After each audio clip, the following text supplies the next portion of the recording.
Blood is supposed to be thicker than water, right? Tell that to my perfect, wealthy sister. While the camera flashed at our parents' anniversary shoot, she violently shoved my 7-year-old daughter to the dirt. Her exact words? Trash doesn't belong in this pic. What she didn't know was that her perfect life was a house of cards, and I was about to blow it down. Family gatherings were always a battlefield, heavily disguised with forced smiles, expensive champagne, and the suffocating scent of our mother's Chanel No. 5.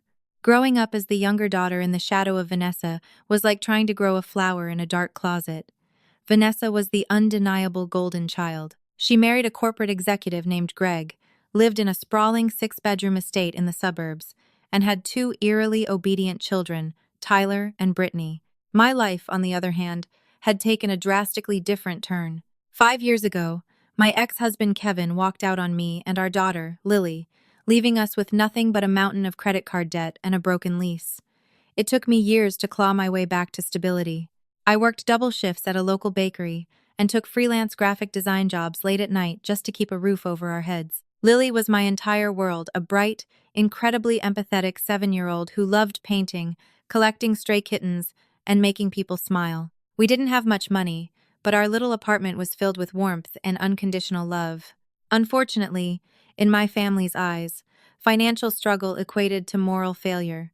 My parents, Arthur and Beatrice, were old money traditionalists who valued appearances above all else. Whenever we attended Sunday dinners, the stark contrast between Vanessa's family and mine was painfully highlighted. Vanessa would arrive dripping in designer labels, loudly complaining about their kitchen renovations or the delays on their new Tesla. I would arrive in my sensible, 5-year-old boots, holding Lily's hand, only to be met with tight-lipped smiles and condescending sighs. The breaking point began to brew when my parents announced their plans for their 40th wedding anniversary. Instead of a simple dinner, my mother demanded a massive, heavily styled professional photo shoot at the Rosewood Botanical Gardens. It was to be a grand testament to their legacy, captured by a high-end photographer named Dave, who charged more per hour than I made in a week. Naturally, Vanessa immediately seized control of the entire event. She created a family group chat titled The Perfect 40th and began bombarding us with demands, mood boards, and strict aesthetic rules. Everyone needs to wear ethereal, neutral tones, Vanessa texted one Tuesday morning. Creams, soft beige, and ivory only. No cheap fabrics. Mom wants this in a massive canvas for the foyer, so we need to look flawless. I stared at the text, a knot forming in my stomach. A custom linen outfit for myself and Lily would cost hundreds of dollars money I desperately needed for Lily's upcoming dental work. Vanessa, I typed back cautiously. I'll do my best, but Lily and I might have to find something close to those colors at a department store. I can't really afford custom linen right now. Her reply was instantaneous. Just don't make us look bad. If you can't afford it, Greg can lend you a few bucks. We don't want you guys sticking out like a sore thumb in the photos. The sheer arrogance of her message stung, but I swallowed my pride for my parents' sake. I spent my entire weekend scouring thrift stores and clearance racks across town. Finally, I found a beautiful, vintage ivory lace dress for Lily. It was slightly frayed at the hem, but after a few hours with a needle and thread, I managed to make it look like a boutique piece. For myself, I found a simple beige wrap dress. It wasn't silk or pure linen, but it fit the color scheme perfectly. When I showed Lily the dress, her eyes lit up like I had handed her $1 million. She spun around in our cramped living room, the lace flaring out around her knees. I look like a princess, Mommy, she giggled, hugging my waist. Grandma and Grandpa are going to love it. You look beautiful, sweetheart, I whispered, kissing the top of her head. I prayed to whatever was listening that my mother and Vanessa would just be kind to her. Lily adored her grandparents, entirely blind to the subtle ways they pushed her aside in favor of Tyler and Brittany. She was just a child who wanted to be loved by her family. The morning of the shoot was chaotic. The sky was an immaculate, cloudless blue, and the botanical gardens were in full, glorious bloom. When Lily and I arrived at the designated meeting spot, a massive oak tree surrounded by blooming white hydrangeas, my family was already there. Vanessa looked like she had just stepped out of a magazine, wearing a flowing cream silk gown, her hair perfectly blown out. Greg stood beside her, looking stiff and bored in a tailored beige suit. Tyler and Brittany were immaculate, though neither of them looked particularly happy. My parents were seated on ornate wicker chairs that Dave the photographer had set up. As we walked up, the conversation abruptly stopped. Vanessa's eyes darted down to my shoes, then swept over Lily's dress. I saw her nose crinkle in blatant disgust. "You bought that at a thrift shop, didn't you?" Vanessa muttered under her breath as I leaned in to hug our mother. "It fits the color scheme, Vanessa," I replied quietly, keeping a smile on my face for the camera. "Let's just have a good day." My mother, Beatrice, sighed heavily, adjusting her pearl necklace. "Well, I suppose if she stands toward the back, the flash will wash out the yellowing in the lace. Let's just get this over with." My chest tightened, but I squeezed Lily's hand, determined not to let them ruin this day. I had no idea that the real nightmare hadn't even begun. Dave, the photographer, was an energetic, slightly stressed man who kept clapping his hands to get our attention. He directed us toward the large oak tree, moving props and adjusting lighting reflectors. "Okay, family," Dave called out. "Let's get the matriarch and patriarch in the center. Arthur, Beatrice, stay seated right there. I want the grandkids surrounding you. Pure joy, okay? Let's capture that generational love." Lily let go of my hand, her face beaming with pure excitement. She loved her grandparents, and the idea of being right next to them in a fancy photograph thrilled her. She skipped over to the wicker chairs, intending to stand by Beatrice's right arm.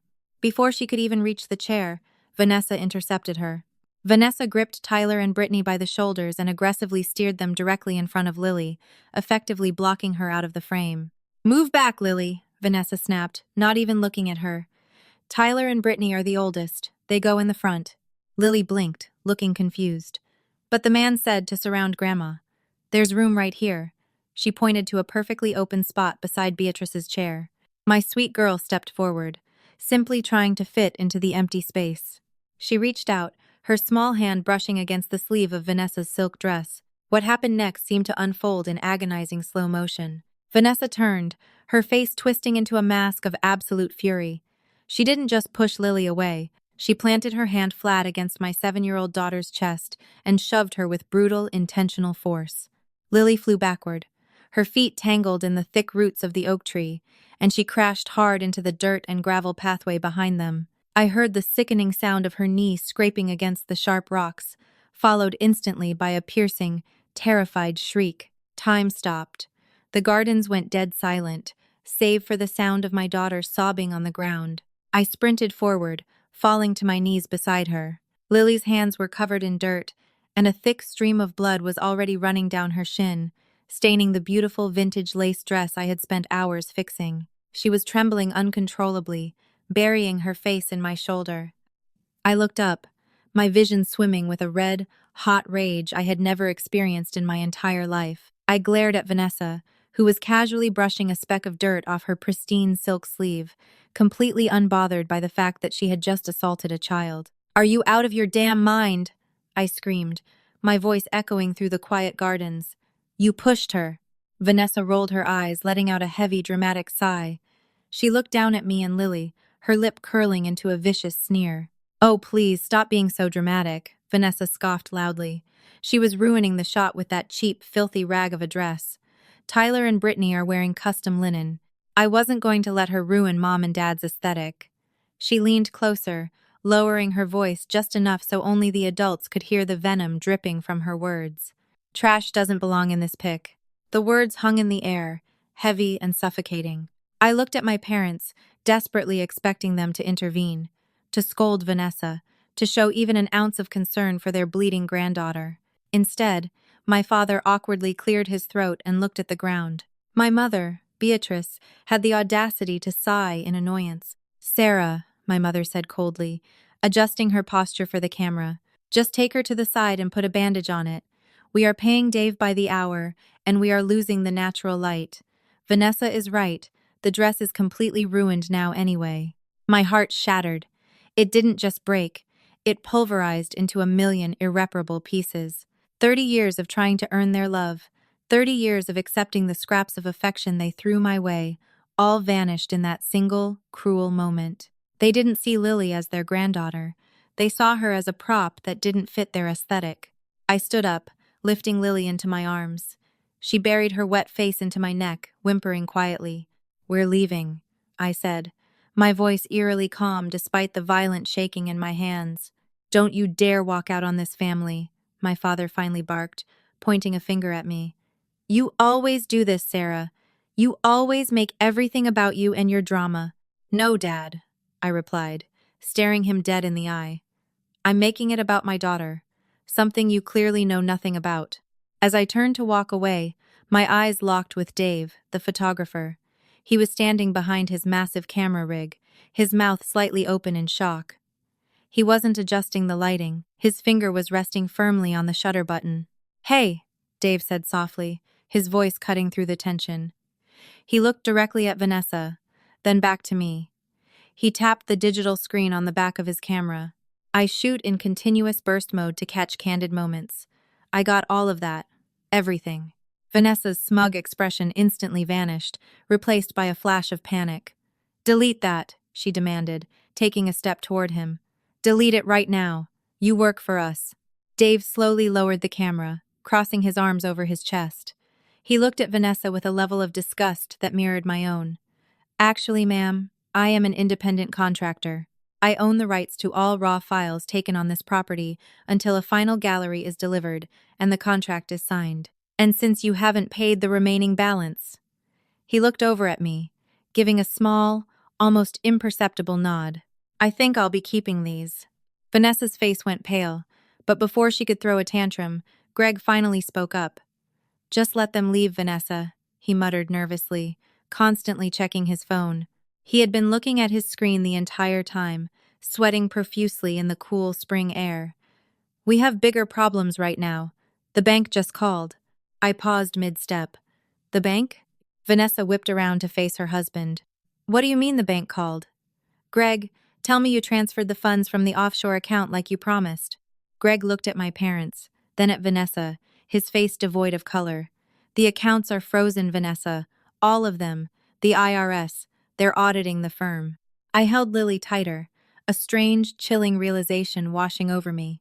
Vanessa had just called us trash for not fitting into her wealthy, pristine illusion. But as I watched Greg stumble backward, clutching his phone like a lifeline, and Vanessa's flawless facade crack into pure, unadulterated terror, I realized something incredible. The perfect golden child wasn't just faking her perfection. She was standing on the edge of a cliff, and the ground was finally giving way. And as I walked away from the botanical gardens, holding my beautiful, sobbing daughter, I knew I wasn't going to just sit back and let them get away with how they treated us. It was time the world saw the real picture. Driving away from the botanical gardens felt like escaping a burning building. My hands gripped the steering wheel so tightly that my knuckles turned stark white, while Lily sniffled softly in the back seat. A shiny superhero bandage now covered her scraped, swollen knee, sharply contrasting the ruined vintage lace of her dress. The silence in the car was thick, punctuated only by the hum of the engine and the shattered remnants of my familial loyalty. We stopped at a local diner on the way home, ordering the biggest, most decadent chocolate milkshake on the menu. Watching my sweet girl sip her shake, her tear-streaked face finally breaking into a hesitant smile, a profound sense of clarity washed over me. My family was a poison I would no longer allow her to drink. Over the next 2 weeks, the silence from my parents was deafening. There were no phone calls to check on Lily's knee, no apologies for the horrific behavior we had endured, just a complete and utter freeze-out. But while my phone remained quiet, the local news stations were screaming. Greg's employer, Zenith Capital Management, was plastered across every television screen and newspaper front page in the state. The IRS audit was just the tip of the iceberg. A joint FBI and SEC investigation had uncovered a massive, multi-million-dollar embezzlement and Ponzi scheme. Greg, it turned out, wasn't just a high-ranking executive. He was one of the primary architects of the fraud. He had been siphoning funds from retirees' pension accounts to finance Vanessa's custom linens, their sprawling suburban estate, and the imported luxury cars they loved to flaunt. The fallout was spectacular and immediate. Federal agents raided their 6-bedroom home at dawn. The bank seized all their frozen assets. Greg was indicted on 22 counts of wire fraud and conspiracy, his bail set at a sum they could no longer even dream of paying. Vanessa, the untouchable golden child, was left utterly destitute overnight. Amidst the media frenzy, my phone buzzed with an unknown number. It was Dave Harrison, the photographer from the anniversary shoot. "Sarah," his text read, "I've been following the news. I think you and I need to meet. I have those files, and you need to see them." We met later that afternoon at a small, dimly lit coffee shop downtown. Dave slid a sleek silver flash drive across the table, his expression grave. He had brought his laptop so I could view the raw files right there. "I've shot hundreds of entitled families in my career," Dave said quietly, stirring his black coffee. "But what your sister did, what your parents ignored, I've never seen anything like it. It made my blood boil." I opened the folder labeled Botanical, Burst, 1. What I saw took my breath away. Because Dave had been shooting in continuous burst mode, the camera had captured a staggering 45 frames of the incident in crystal clear, high-definition focus. It was an agonizing, frame-by-frame storyboard of cruelty. The first few photos showed Lily's joyful, innocent face as she approached her grandmother's chair. Then, Vanessa's sudden interception. The progression of images captured the exact moment Vanessa's perfectly manicured hand slammed flat against my daughter's chest. But it wasn't just the physical act that was horrifying. It was the micro-expressions frozen in time. Vanessa's face was twisted in a grotesque mask of sheer malice and elitist disgust. In the background, my parents, Arthur and Beatrice, were clearly visible. They weren't looking away. They were watching the entire assault unfold with bored, irritated expressions, bothered only by the interruption to their perfect aesthetic. The final images showed Lily falling, the blur of motion as she hit the ground, and my desperate sprint toward her. Tears pricked my eyes, blurring the glow of the laptop screen. "It's one thing to remember it," I whispered, my voice trembling. "It's another thing entirely to see the undeniable proof." "Keep the drive," Dave told me, closing the laptop gently. "They never paid my invoice anyway. Those photos belong to you now. Use them however you see fit." That evening, the inevitable happened. My phone rang, and the caller ID flashed with my mother's name. I let it ring 3 times before finally answering, curious to see what delusion she was clinging to now. "Sarah," Beatrice's voice was clipped, frantic, and devoid of any maternal warmth. "I assume you've seen the news. It's an absolute witch hunt. Greg is innocent, obviously, but the government has frozen everything. Vanessa is completely panicked. She and the children are being evicted from the house by the end of the week." "That sounds like a terrible situation," I replied, my tone deliberately flat. "Well, don't just stand there with a bleeding heart," my mother snapped, her old demanding authority returning.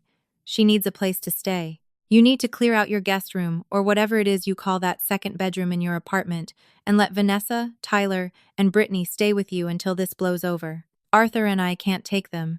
We are downsizing to avoid the press. Furthermore, you need to dip into your savings and send Vanessa a few $1,000s for legal retainers." I actually laughed, a dry, humorless sound that echoed in my quiet kitchen. "Are you out of your mind?" I asked, gripping the counter. 2 weeks ago, my daughter was shoved into the dirt and bled on her dress because she wasn't wearing custom linen. Vanessa called us trash. You and Dad watched it happen and told me I was ruining the lighting. And now you want me to fund her defense and house her? "Family helps family, Sarah," Beatrice shrieked, clearly unaccustomed to me saying no. "She is your sister. She is destitute." "Then I guess she finally matches her personality," I said coldly. "Trash doesn't belong in my apartment, Mom. Do not ever call this number again." I hung up the phone and blocked her contact, feeling a massive, suffocating weight lift off my shoulders for the first time in 30 years. Vanessa was not a woman who accepted defeat quietly.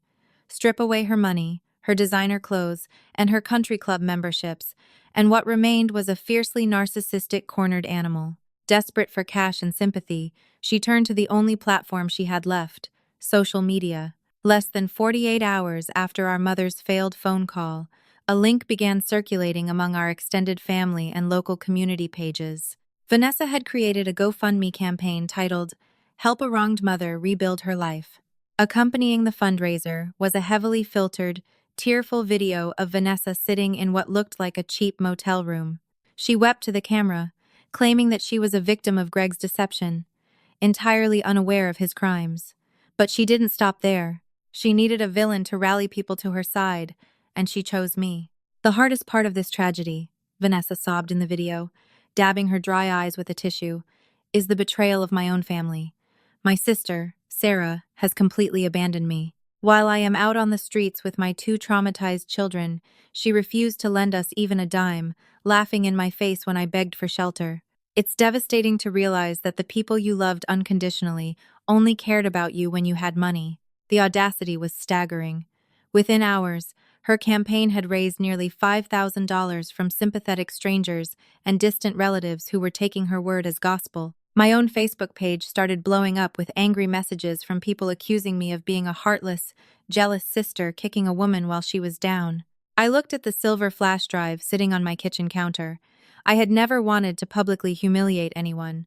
I just wanted peace for Lily and myself. But Vanessa was actively trying to destroy my reputation to line her own pockets. It was time to show the world the true face of the victim. I didn't post the photos on social media. I aimed higher. Rebecca Lawson was the lead investigative journalist for the City Chronicle, the reporter who had originally broken the Zenith Capital Management story. She had been writing follow-up pieces on the lavish, consequence-free lifestyles of the executives involved. I found her email online and sent a brief message explaining who I was, attaching a link to a secure folder containing 5 select images from the burst mode sequence. My subject line was simple: the moral bankruptcy of Zenith Capital's elite. Rebecca called me less than 10 minutes later.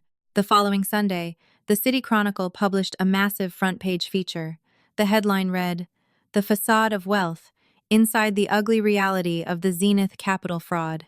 Right in the center of the page, printed in stark, unforgiving color, was the photograph. It was the exact frame where Vanessa's hand was forcefully shoving Lily, her face twisted in that vile, elitist sneer, while my parents watched with cold indifference. The article detailed how the funds stolen from hardworking pensioners were used to prop up a family obsessed with aesthetic perfection, a family so morally bankrupt that they would violently reject their own flesh and blood for wearing a thrift store dress. The impact was nuclear.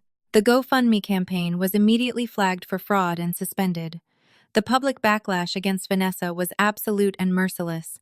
The image of the wealthy, entitled executive's wife, shoving a little girl went viral locally, completely destroying any narrative of victimhood she had tried to weave. Even the distant relatives who had supported her withdrew their funds, horrified by the photographic evidence of who she truly was. The climax of this nightmare arrived 3 days later. I was finishing up a shift at the bakery when the front bell violently chimed. Vanessa stormed through the door, looking completely unhinged. Her hair was greasy, her designer sweatpants were stained, and her eyes were wild with rage. "You ruined my life!" she screamed, lunging toward the counter. "You gave them those photos! You destroyed everything!" I didn't flinch. I calmly wiped my hands on my apron and looked at her. "No, Vanessa. You ruined your own life the second you decided money made you better than everyone else. I just provided the documentation." She reached across the display case, knocking over a tray of pastries, screaming profanities. My manager, who had been in the back office, immediately called the authorities. Within 5 minutes, Officer Jenkins, a local beat cop who frequented our bakery, arrived and physically restrained Vanessa, escorting her out of the shop as she kicked and screamed about her stolen legacy. She was charged with trespassing and disturbing the peace, adding a humiliating criminal record to her already sinking ship. My parents, utterly humiliated by the public exposure in the newspaper and unable to face their country club friends, quietly packed up their remaining assets and moved to a small retirement community 2 states away. They never reached out to say goodbye. It has been a year since the Botanical Garden photo shoot. Greg was sentenced to 12 years in federal prison. Vanessa is currently working a minimum-wage retail job, living in a cramped 2-bedroom apartment, ironically, a life she once openly mocked me for. As for me, the viral exposure of the article brought an unexpected flood of support. The bakery received overwhelming business from locals showing solidarity, and I was promoted to regional manager. More importantly, Lily's freelance graphic design requests skyrocketed, allowing me to finally pay off our debt and start a college fund for my brilliant, empathetic daughter. Tonight, as I sit in our new, spacious living room, I watch Lily laughing, painting a canvas with bright, chaotic, beautiful colors. She is happy, thriving, and surrounded by real love. Our lives aren't color coordinated in neutral tones, and we don't care about a flawless aesthetic, because true beauty isn't found in a perfect picture. It's found in the people who stand by you when the camera stops flashing. If this story resonated with you, hit that like button and share it with someone who needs a reminder that true wealth is found in love, not bank accounts. Don't forget to subscribe to the channel for more unbelievable real-life drama stories, shocking twists, and personal triumphs every single week. Have you ever dealt with a toxic family member who got their instant karma? Drop your experiences in the comments below. I read every single one. Stay strong, stay kind, and see you next time.